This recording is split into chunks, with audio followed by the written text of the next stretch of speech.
Dear students, welcome to the 25th session, which is on the Pickwick Papers by Charles Dickens, prescribed by the Mangalore University for third semester BA Optional English, Paper 3, Victorian Literature.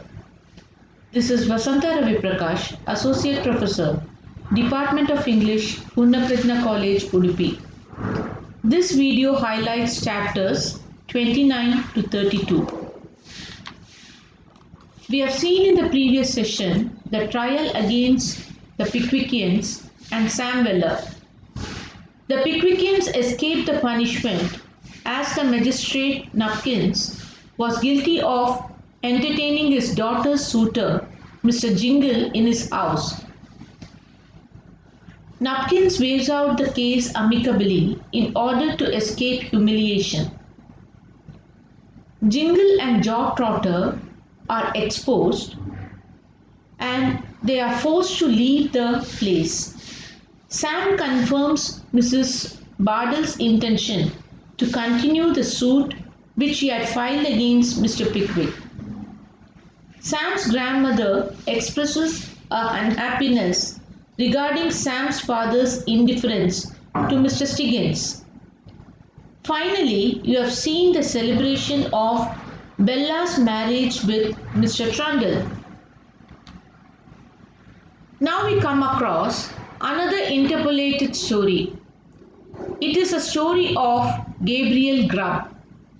Sitting around the Christmas fire, Mr. Waddle tells the story of the ill-tempered sexton named Gabriel Grubb. Gabriel digs a grave on Christmas Eve. Gabriel strikes a little boy on his way to the grave. While Gabriel was taking rest, the king of goblins accuses him of being nasty. The goblins take Gabriel to an underground cavern where they kick him and tease him extremely. The goblins show him that even the poorest members of society are able to find happiness and joy through the beauty of nature and the affection of friends and family. The goblins also show him the other side of life, that is, happiness, goodness, and beauty. Grubb wakes up the next morning, wherein he finds him next to a newly dug grave. Dickens symbolically indicates that Gabriel has changed completely. Gabriel leaves the place and returns after 10 years. He gets back to this place after he becomes an old man. He now shares his experiences with a clergyman. Gabriel Grubb is a mirror image of Pickwick. We understand the philosophy of Dickens that life is filled with beauty and troubles. Treading on the thorns of life, man mellows down. Mr. Pickwick begins his journey in an adventurous and sportive spirit. He is tried in court, troubled in prison, and comes out as a wise man. He does not lose his balance at any point in his lifetime. Now we move on to Manor Farm.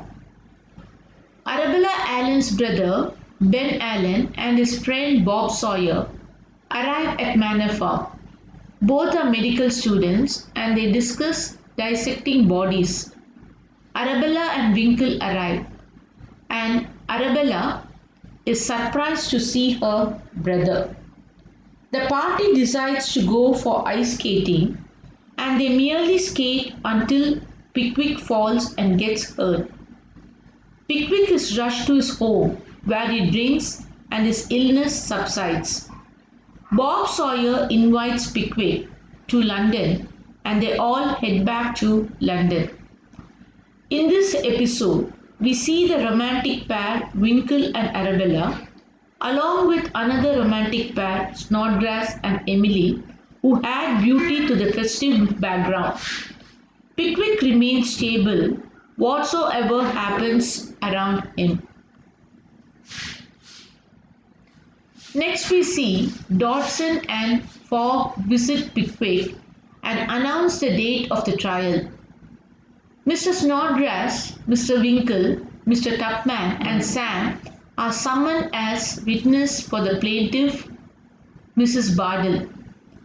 Mr. Pickwick meets his lawyer Perker first and later Sergeant Snubbill, who was his supporting attorney. Pickwick explains that he is innocent, but he does not get any assurance that he would win the case. Mr. Pickwick was sure that he would not pay the damages if the case is not favorable to him.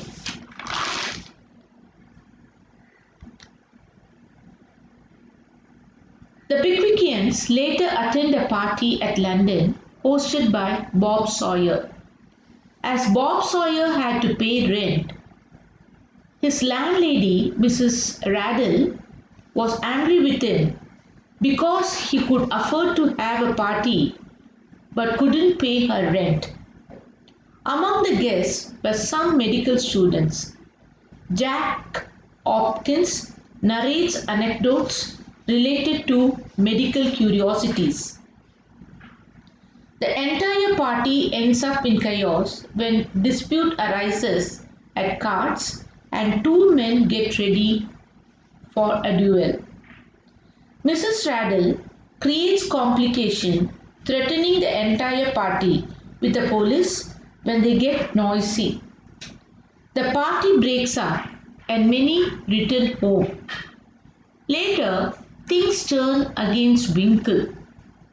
Winkle was interested to marry Arabella. Ben announces that he would prefer Bob Sawyer marrying her sister Arabella and he would kill anybody else who wishes to marry her. This episode blemishes the reputation of the medical students as their discussion in the party reveals their carelessness and lack of concern for their patients. Dickens also highlights the vigor of a lady who is tough to attack anyone and behave like a man. In this context, I would like to highlight the behavior of the women whom we have come across so far in this novel. We see many of them dominate men. We see snobbishness among them. We have seen the predatory nature of women. Let me give you the examples of Mrs. Bardell, Maria, Mrs. Pott, Mrs. Leo Hunter, Miss Witherfield and Mrs. Raddle. Let me once again recall the nature of these women. We see that these women whom we have come across exploit the weakness of men and take a upper hand. We see the predatory nature of Mrs. Bardell and Miss Maria. Mrs. Bardell is a strong woman who tries all ways to prove that Pickwick has committed a breach of promise. She is bold enough to confront Pickwick all alone, taking legal support. We have seen the manner Maria has exploited Nathaniel Pitkin to fulfill her desire to get married to her cousin, Henry. Mrs. Pott and Mrs. Leo Hunter could control their husbands. Both are snobbish and dandy in every way. Miss Witherfield, too, is powerful and courageous, which we see when she complains about Pickwick to the town magistrate. Finally, in this episode, we have seen a vigorous woman named Mrs. Raddle who acts as a man and establishes her power around her. Dear students, with this we come to the end of the 25th session. Thank you.